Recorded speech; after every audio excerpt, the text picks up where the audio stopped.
आप देख रहे हैं SDM न्यूज़। मैं हूं रियाद अंसारी।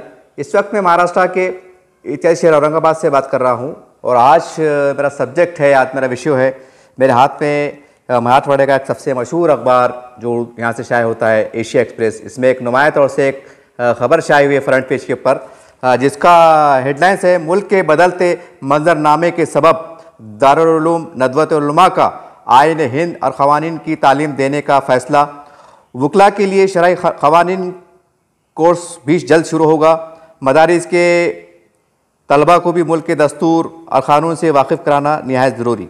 नाज़िम नदीयत बिन उलमा, एक बहुत अच्छी प्यारी न्यूज़ हम समझते हैं एशिया अखबार ने नुमाया तौर से इसको जगह दी है, जो आज वक्त हालात की ज़रूरत है। तो इस तमाम मैंने न्यूज़ को पढ़ा हूँ और इस नाचीज़ बंदे ने भी, जब यूट्यूब चैनल नहीं हुआ करता था तो मैं अखबारात में आर्टिकल वगैरह लिख के दिया करता था। आज से कम 6, 7 साल 8 साल पहले की बात है। तो आपको बड़ी हैरत भी होगी और बेइंतहा खुशी भी होगी कि यही मैंने सोच, यही मैंने फ़िक्र मैंने अखबारात के ज़रिए लिखा था, लेकिन वो पता नहीं 7-8 साल में वो वहाँ तक पहुँचा नहीं, या किसने पढ़ा नहीं, या नहीं तो फिर हमारे एक माहौल बन गया है, जब तक पानी हमारे सर से ऊपर नहीं बहता।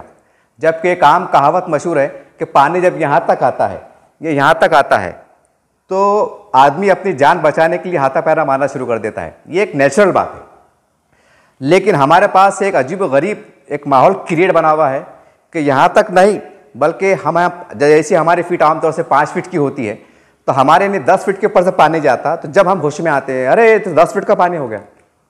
ये एक बहुत ही बड़ा सच है। तो इसी में मैं चंद और गोश गुजार करना चाहता हूँ। चलिए, 8 से 7-8 साल पहले अखबारात में लिखा था मैंने, लेकिन अब चूँकि अखबार में आ चुका तो इसमें चंद मुझे कमियाँ महसूस हो रही हैं, तो सोचा चलो वो भी गोश गुजार कर दूँ। जब बात आई गई है तो शायद इसमें कुछ बातें और शामिल हो जाए। तो इसमें ये लिखा हुआ है कि मदरसे के बच्चों को आईन हिंद की क़वानीन की तालीम दी जाएंगी। तो हम जैसा देखते हैं कि कुरान हाफिज़ कुरान हिस्स को पूरा याद करता है, तो हमारे पास ऐसे लोग भी होना चाहिए जो आईन हिंद को लगभग मुँह ज़बानी याद कर लें। जब कुरान को हम पढ़ सकते हैं तो अल्हम्दुलिल्लाह ये एक रूहानी ताकत होती है, एक अल्लाह की मदद होती है। और ख़ाली चंद मदारिस के बच्चे नहीं, हिंदुस्तान हमारा भारत बहुत बड़ा है, कई रियासतें हैं, कई रियासतों में सैकड़ों की तादाद में संख्या में ज़िले हैं, उसमें और हज़ारों की तादाद में ताल्लुक़ जात आते हैं, और उसकी हज़ारों की तादाद में खेड़े पाड़े इसे हम कहते हैं वो आ जाते हैं।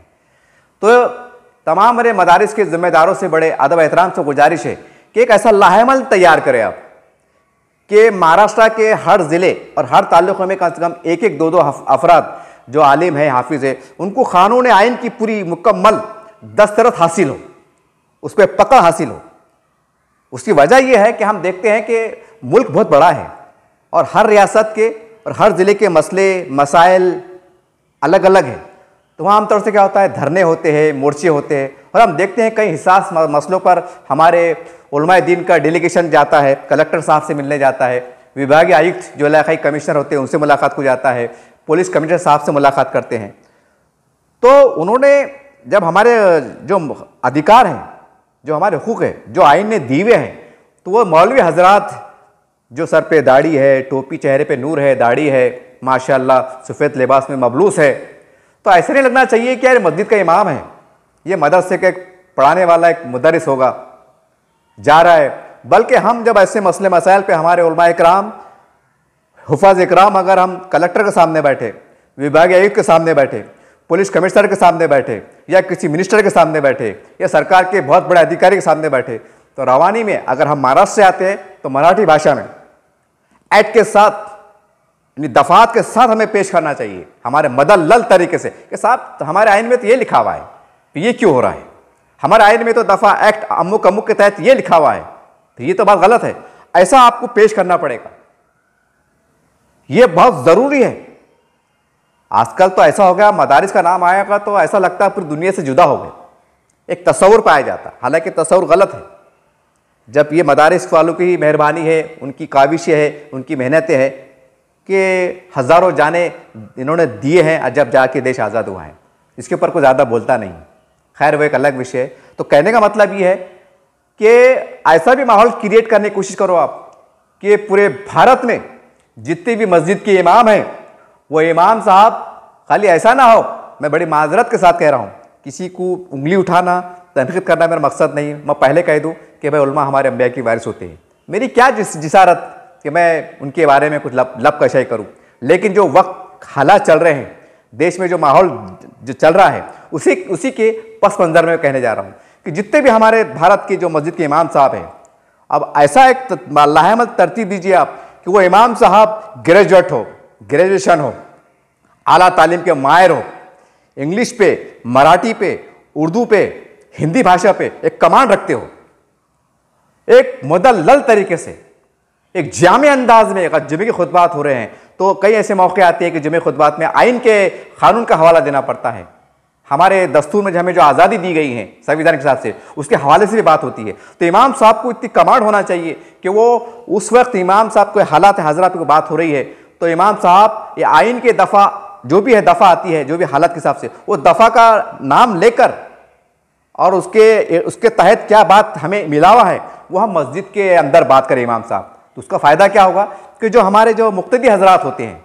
जो नमाज़ पढ़ने वाले होते हैं, उनके मालूमात में भी इजाफा होगा, क्योंकि 25 करोड़ मुसलमान हैं। आप किसको समझाते बैठेंगे, आप आइन संविधान किस समझाते बैठेंगे। अब यहाँ तो बेचारा मुसलमान ऐसा है कि 2 वक्त रोटी खाने में परेशान है, इल्ला माशाल्लाह बस मामला चल रहा है। ये सारी हकीकत आपके सामने है। तो जुमे का जो खुतबात होते हैं, ईदैन के खुतबात होते हैं, हमारे बड़े बड़े इज्तिमात होते हैं। बल्कि मैं ये भी गुजारिश करूँगा कि जब इज्तिमात लिए जाए, 3 दिन के इज्तिमात लेते हैं, हम देखते हैं आमतौर से 3 दिन का होता है, जिसमें 5 लाख, 8 लाख, 10 लाख, 15 लाख ऐसे होते हैं। अल्लाह उसको नजर बस से बचाए, बहुत बड़ी बात है। तो 3 दिन की जगह 4 दिन लो आप, और एक दिन, क्योंकि 15 लाख का मजमा होता है, 10 लाख का मजमा होता है, 5 लाख का मजमा होता है, तो उसके अंदर आप बड़े बड़े मुफक्किर जो आइन के माहिर हैं, उसके अंदर जो अधिकार है उसकी भी आप उसके ऊपर भी बात करो, अलग अलग मौज़ूआत पे, जैसे शरई मसले में और हमारे आइन में क्या फ़र्क है, क्या नहीं फ़र्क है, इसके ऊपर भी बात करो, एक डिबेट टाइप में बात करो। ये मत बोलो भाई ये तो इज्तिमा है, इसमें ये बात बोल के क्या फ़ायदा। यही हमारी सोच, बड़ी माजरत के साथ कह रहा हूँ, यही सोच से मुसलमानों को बहुत शदीद नुकसान पहुँचा है। शदीद मैं बयान नहीं कर सकता, अगर मैं बयान करने बैठूँ तो 12 घंटे कम बढ़ जाए, इतना नुकसान पहुँचा है।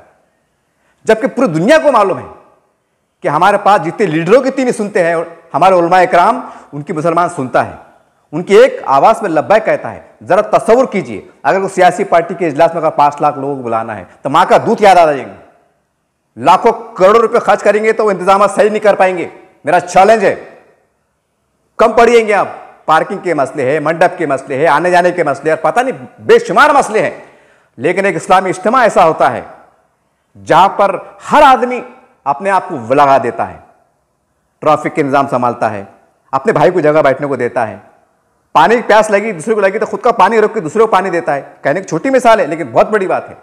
और आपकी आवाज़ पर लोग जेब से खर्चा करके जमा होते हैं, 5 लाख, 7 लाख, 8 लाख, 10 लाख, ये मामूली बात नहीं है।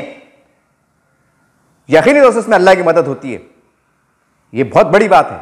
तो क्या हम ऐसे मजमे का फ़ायदा नहीं उठा सकते कि हमारे आइन ने हमें जो अधिकार दिया है कि हम उसमें संविधान के ऊपर कुछ बात करें, कानून कायदे पे कुछ बात करें। और क्या ये अच्छा हो जो सेकुलर पार्टी के जो हमारे बड़े बड़े गैर मुस्लिम जो लीडरान होते हैं बड़े बड़े, तो उनको भी मदऊ करें कि आप भी आइए, आप भी थोड़ा सा, ताकि कुछ गलत फहमियाँ हो, कुछ पेचीदगियाँ हो, कुछ दूरियाँ हो सके। ये वक्त और हालात की ज़रूरत बन गए हैं, हालांकि ये एक अलग विषय है, लेकिन हालात ऐसे घिर के आ गए हैं कि मजबूरन नहीं चाहते हुए भी हमें करने की ज़रूरत पड़ रही है ताकि गलत फहमियों का अजाला हो सके, उम्मत मुस्लिमा में एतमाद की फ़िज़ा बहाल हो सके। ये बहुत ज़रूरी है। तो ये बहुत, जो खबर में पढ़ रहा था अल्हम्दुलिल्लाह एशिया एक्सप्रेस के अंदर, तो बहुत खुशी हुई, दिल से दुआएं निकली, इस अखबार के लिए भी निकली, और जिन्होंने इस खबर को लिखा है, आज हमारे जो नदवियत उलमा के ज़िम्मेदारान, उनके लिए, हर उलमा के लिए दिल से दुआ निकली है कि देर से सही लेकिन बहुत बड़ा फैसला लिया गया, बहुत शानदार फैसला लिया गया। मेरी आपसे गुजारिश है कि पूरे देश में जितने मुस्लिम जो हमारे मस्जिदें हैं, उनके इमाम साहब, उनके मौज़न साहब, उनको भी इसका शऊर आना चाहिए। ऐसा निज़ाम लाहेमल तरतीब दीजिए आप। अगर हम देखते हैं कि लाखों करोड़ रुपया मदरसों की तामीर में जाता है या मस्जिद की तामीर में जाता है, इससे मुखालिफत नहीं है, लेकिन वक्त हालात ऐसे आ गए हैं कि अगर के मस्जिद की तामीरी काम अगर मतलब अधूरा है तो वहाँ टीने का शेड लगा दीजिए, लेकिन उस पैसे से आप खुद फैसला कीजिए, क्योंकि मैं मुफ्ती भी नहीं हूँ। आप फैसला कीजिए कि वो रकम से हम हमारे उलमाए किराम को कैसे एक ट्रेनिंग सेंटर बना सकते हैं, कंप्यूटर के साथ बड़े अच्छे अंदाज से तालीम दे सकते हैं ताकि वो कमांड कर सके। और देश में एकता भाईचारगी के लिए हम कैसा अपने आप को वक्फ कर सकते हैं, कैसा लाहेमल तरतीब दे सकते हैं, इसके लिए काविशें करें, क्योंकि पैसा लगता है साहब। एक ट्रेनिंग देना 15 दिन की 20 दिन की, एक बड़े हॉल में लेना, खाना है पीना है, जो भी है, कंप्यूटर के खर्चे हैं, आला मुखर्रिर आते हैं, आने खर्चे, इसको पैसा लगता है। मैं बोल दे रहा हूँ और रवानी में मेरे को पैसा नहीं लग रहा है, लेकिन जब आप प्रैक्टिकली काम करेंगे ना आपको पैसा लगेगा। तो ऐसा तरतीब दीजिए, थोड़े अखराजात में थोड़ा वो कीजिए। आज हम देख रहे हैं बड़े बड़े सरकार गवर्नमेंट जो करोड़ों अरबों रुपए के मालिक होती है वो स्कूलों को कम कर रही है, और 10 स्कूल की जगह 5 स्कूल में हमारा निजाम कैसा चले तालीम का, ये काविशें कर रही हैं। आप देख रहे हैं, तो क्या हम ऐसे नहीं कर सकते? अरे गली गली मकतब खोलो, ये वक्त की जरूरत है। हर घर मकतब बन जाए, ये सही बात है, लेकिन ये भी कहाँ का तर्क है कि हर मतलब एक गांव में 5-5 मदरसे चले। देखिए मैं फिर कह दूं बड़े माजरत के साथ कि मदरसे के मुखालिफ नहीं हूं, लेकिन मैं ये इसलिए कह रहा हूं, जुमला इस्तेमाल कर रहा हूं कि जब मदरसे खुलते हैं ना तो खर्चे बढ़े जाते हैं, बच्चों के खाने के, पीने के, लाइट के बिल के, वो तो खैर अल्लाह चला देता है, वो बात सही है।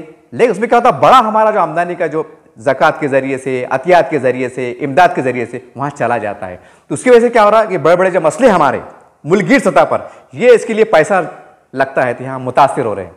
फिर बोले यार हम वहाँ बजट कम पड़ रहा, यहाँ कैसे हम कोशिश करेंगे।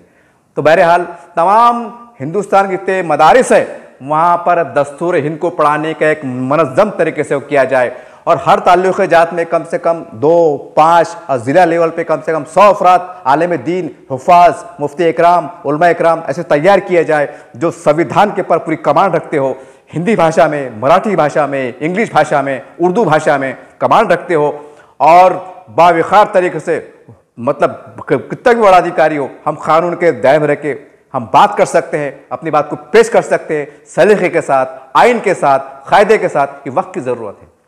आज ये हो रहा कि हम पूरे मामला लीडरों में जा रहे हैं, सारी बात हो रही है, तो बहरहाल और वो भी क्या कर रहे हैं वो आपको दिख रहा है। तो उम्मीद करते हैं कि तमाम जो हमारे जमातों के जिम्मेदारान हैं, इज्तिमा आप भरते हैं, चाहे तबलीगी जमात का हो, सुन्नी जमात का हो, या जो भी आपके होते हैं, तो उसके अंदर एक ऐसा लाएमल जरूर तरतीब दे, स्पेशल वक्त जिसको कहते हैं हम 6 घंटे का, 8 घंटे का, कि कानून के ऊपर, संविधान के ऊपर बातचीत हो, क्योंकि उसके अंदर हमारी बका छुपी हुई है।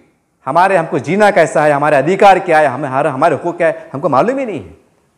और इसके बनिस्बत अब दलित समाज का देखो आप, हालांकि पैर में चप्पल नहीं होती है, ऐसा लगता है बहुत गरीब है, लेकिन संविधान के कीड़े होते हैं, कीड़े कहा जाता है, हम सुनते हैं संविधान के पक्के माहिर होते हैं, कायदे से बात करते हैं, अधिकारी से बात करते हैं, कानून का हवाला देते हैं। हमने देखा है, उनके धरनों को देखा है, उनके मोर्चों को देखा है, उनके लीडरों को बयानात को सुना है। एक आम आदमी गली जिसका टूटा फूटा घर है, तो आंख पे फटे फुटे कपड़े हैं, लेकिन संविधान की बात करते हैं, संविधान को आंख में आंख मिला के बात करते हैं। अच्छे से अच्छा अधिकारी सोचने में मजबूर होता है, हो भाई ये तो कानून के साथ बात कर रहे हैं, कानून को सामने रख के बात कर रहे हैं। तो अधिकारी को 100 बार सोचना पड़ता है, मैं क्या जवाब दूँ, कैसी कार्रवाई करूँ, या मुझे क्या करना चाहिए। ये क्यों होता है? क्योंकि वो उसके ऊपर कमांड रखते हैं। हमारे पास ये मसला ही नहीं है, हमारे पास ये मसला ही नहीं है। और कभी कभी जज्बात में इतने बह जाते हैं कि उसकी वजह से पूरी कौम को शर्मिंदगी का सामना करना पड़ता है। जी भी बहुत कड़वा सच है। तो उम्मीद करते हैं कि जो पॉलिटिकल लीडर है तो वो भी जो है तो इसके अंदर थोड़ा सा एक कोशिश करे, आपकी भी वॉलंटियर्स के ज़रिए से, जैसा आप पार्टी के लिए काम करते हैं, एक बोलते हैं ना पार्टी का इजलास तलब करते हैं, तो आप भी जो है तो चाहे हिंदुस्तान में कोई भी पार्टी हो, और खासकर सेकुलर पार्टी की बात कर रहा हूं मैं, जिसके साथ मुसलमान बड़ी तादाद में जुड़े हुए हैं या मुसलमान बड़े असर रसूख रखते हैं, बड़े बड़े उहदे फायदे, आपसे गुजारिश है कि आप भी अपने कारकुनान जो रहते हैं ना, आपके वार्ड अध्यक्ष, जिला अध्यक्ष, शहर अध्यक्ष, अम्मू का अध्यक्ष, गली का अध्यक्ष, और पता नहीं कितने कैसे कैसे अध्यक्ष रहते हैं, तो एक हॉल के अंदर, एक बड़े मैदान के अंदर मंडप लगा के 1 दिन, 2 दिन, 3 दिन आप पैसा खर्च करके जो है ना, अपने वॉलंटियर्स को भी एक सलीका बताइए कि संविधान इसे कहते हैं, संविधान में ये अधिकार है, बाबा साहब ने हमें अधिकार दिया है, हमारे मसलों को हम ये मसले से जो तो हल कर सकते हैं, हमें बात करने का सलीका कैसा होना चाहिए। और क्या क्या हमारे हुकूक़ है, बेशुमार हुकूक़ है। तालीम के मैदान में हमारे क्या हुकूक़ है, कानून के मैदान में हमारे क्या हुकूक़ है, रोज़गार के मैदान में हमारे क्या हुकूक़ है, कैसी हमारी जो योजनाएं आती हैं उसके लेने के तरीक़े क्या हैं, ये आप करना पड़ेगा आपको। खाली बस संविधान है और बाबा साहब ने दिए, अरे क्या दिए? ये तो वही बात हो रही कि भाई अल्लाह कुरान में फरमाता है और कुरान ज़िंदगी में पढ़े नहीं। एक मिसाल दे रहा मैं आपको, हम सुन रहे हैं कुरान में लिखा हुआ है, कुरान हम खुद नहीं पढ़ रहे, तो फिर बताइए फिर वो क्या समझ में आएगा और अल्लाह हमको क्या हिदायत देंगे? एक एग्जाम्पल दिया मैंने आपको। तो इसी तरह से जिस देश में जो हालात चल रहे हैं और जो मुट्ठी भर ताकतें जो मुल्क की इत्तेहाद को, सालिमियत को तबाह बर्बाद करने के दर पे है, जो चाहती है कि हिंदू मुस्लिम में टकराव हो, हमारी गंगा जमुना तहजीब को तबाह करने की कोशिशों में लगे हुए, अगर हमको उनको नाकाम बनाना है तो बड़ी हिकमतों के साथ, बड़ी तवज्जो के साथ, बड़ी एकसुई के साथ अपनी जान माल का खुद कुर्बान करना पड़ेगा। ऐसा नहीं है माल की कुर्बान देना पड़ेंगी, अतियात देना पड़ेंगे। ऐसा नहीं है कि भाई मौलवी हजरात कर रहे हैं तो बस बहुत बड़ा काम हो गया, या कुछ सियासी लीडरान कर रहे हैं तो बहुत बड़ा काम हो गया। मुनज़्ज़म तरीके से हर जाविये से हर एंगल से करना पड़ेगा, तो जब जाके 2, 5 साल 10 साल लगेंगे पूरा माहौल क्रिएट होने को। ऐसा नहीं कि भाई आज से आपने अमल करे तो बस 24 घंटे में काम हो गया, नहीं। आपको बहुत मुनज़्ज़म तरीके से मस्जिदों के अंदर, मदरसों के अंदर, जलसों के अंदर यार इसकी अहमियत को उजागर करना पड़ेगा। यहाँ तक कि निकाह खानी भी हो रही है तो उनको भी एक पाबंद कीजिए, जो काजी साहब होते हैं, कि भाई उनको बोलिए कि नेट पे जाके, यूट्यूब पे जाके, या जैसे भी सहूलत है आजकल जो मैसर है उस पर जाके अपने अपने बच्चों को बोलो कि संविधान को पढ़ने की कोशिश करें, संविधान को याद करें। जैसा हम कुछ नमाज के वास्ते 10 सूरे, 15 सूरे, 20 सूरे याद कर लेते हैं हिज़्ब ज़रूरत, तो ऐसा बच्चों को बोलो, पढ़े लिखे बच्चों को, कि कानून के ज़रिए से जैसा आजकल जो हालात चलते हैं, जिस जाविये से शिकंजा कसा जाता है, तो भाई उसका दिफा क्या है, उसकी हकीकत क्या है, हमारे अधिकार क्या है। अगर गलत हो रहा है तो उसको हम कैसा उसको डिफाइड कर सकते हैं। तो आप पढ़ने की कोशिश करो, जुड़ने को, यहाँ तक कि निकाह खाने के इसके अंदर भी बोलो। ये वक्त और हालात की ज़रूरत है। और अपने आप ने जो जैसा इसमें लिखा है कि हम आइन की तालीम देंगे, वकला की तालीम देंगे, तो उसके अंदर वो हजरात को हिंदी पे पूरा कमांड होना चाहिए, मराठी भाषा पे कमांड होना चाहिए, इंग्लिश भाषा पे कमांड होना चाहिए। आपको कमांड होना चाहिए। कोई ऐसा ना बोले यार ये तो मुल्ला है, तो मौलवी साहब है, यार क्या हजरत तुमको क्या मालूम है, नेहरू शर्ट पैजामा पहन के आएगा। नहीं, जब बात करे तो वक्त का मिनिस्टर भी हो तो बड़े अदब के साथ में, अरे बाप मैं तो एक कानून के माहिर के सामने खड़ा हूं, एक ऐसा तस्वुर पेश होना चाहिए, एक तस्वुर पेश होना चाहिए। हम समझते हैं अगर ये काविशी भी अगर हो गई तो हम समझते हैं कि जो कानूनी ज़राए से जो शिकंजा कसा जाता है, या नाइल्मी के सबब कुछ बच्चे फंस जाते हैं या गलत हरकतों में चले जाते हैं, तो उनके एहसास हो कि भाई ये नहीं करना चाहिए, ये हमारे समाज के लिए ठीक नहीं है, ये हमारे देश के लिए ठीक नहीं है, ये संविधान के खिलाफ है, जो भी बातें हैं, तो ये बहुत ज़रूरी बात है। तो उम्मीद करते हैं कि मस्जिद के इमाम हो, मौज़्ज़िन हो, मस्जिद मदरसे पढ़ाने वाले वो बच्चे हों, यहाँ तो आपके इज्तिमात लगते हैं वहाँ पर हो कि निकाह खानी के मसले हो, यहाँ तक पॉलिटिकल इजलास भी होते हैं, तो उसके अंदर भी वक्तन फ़क्तन 5 मिनट 10 मिनट के ऊपर बात की जाए। जो अहल अफराद है उनको बोला जाए कि संविधान को पढ़ो, समझो, ये वक्त हालात की ज़रूरत है। अगर हम पढ़ेंगे, समझेंगे, उसके ऊपर भी अगर पकड़ रखेंगे तो बचेंगे। हमको खुद नहीं मालूम कि संविधान क्या है, हमको खुद नहीं मालूम। यहाँ तो ऐसा है कि बहुत से, मैं माफ़ी के साथ कह रहा हूँ कि बहुत से मुसलमान तो मैंने ऐसे देखा हूँ, जो मेरे ताल्लुकात की मन की बात कर रहा हूँ, कि भाई नमाज की पुरता 10 सूरह याद कर ली, अब 11वां सूरा नहीं आता। खैर मैं उंगली नहीं उठा रहा हूँ, आपका मतलब उंगली उठाना मकसद नहीं है, मैं एक एहसास दिला रहा हूँ कि हमारे पास ये हाल है। जब कुरान के मामले में, नमाज में हमारा ये मामला था कि भाई हिज़्ब ज़रूरत हम ले रहे हैं, भाई संविधान है ये, तो बोलेंगे भाई हमको क्या करने का, सुबह उठे थे काम को जाने का, घर में कौन ला के डालने वाला है, कौन खिलाने वाला है, ये पढ़ते बैठेंगे। तो मतलब ऐसा हमारे पास एक थोड़ा सा एक जहर ऐसा बना हुआ है। और ये क्यों है? ये एक एहसास से कमतरी का शिकार है। ये मुसलसल 75 सालों में क्या हुआ कि मुस्लिम लीडरान ने भी क्या करे, एक तरफ कौम की बातें और एक तरफ तबाही चढ़ रही, एक तरफ कौम की बातें, एक तरफ तबाही से चालू, खामोशी में चालू। आज इस हद तक पहुंच गए कि कई कमीशन की रिपोर्ट है, सच्चर कमेटी कमीशन रिपोर्ट आ गई कि इस देश का मुसलमान बड़ी संख्या में आबादी रखता है, जो वो दलित समाज, हमारे बुद्धिस्ट समाज से बिछड़ कर रह गया है। ये कौन रिपोर्ट दे रहा है? जज साहब दे रहे, जज साहब जिसको गवर्नमेंट ऑफ इंडिया ने नियुक्त किया था, वो रिपोर्ट दे रही है कि 75 सालों में देश का मुसलमान इतना पिछड़ कर रह गया है तमाम शोबे जात में।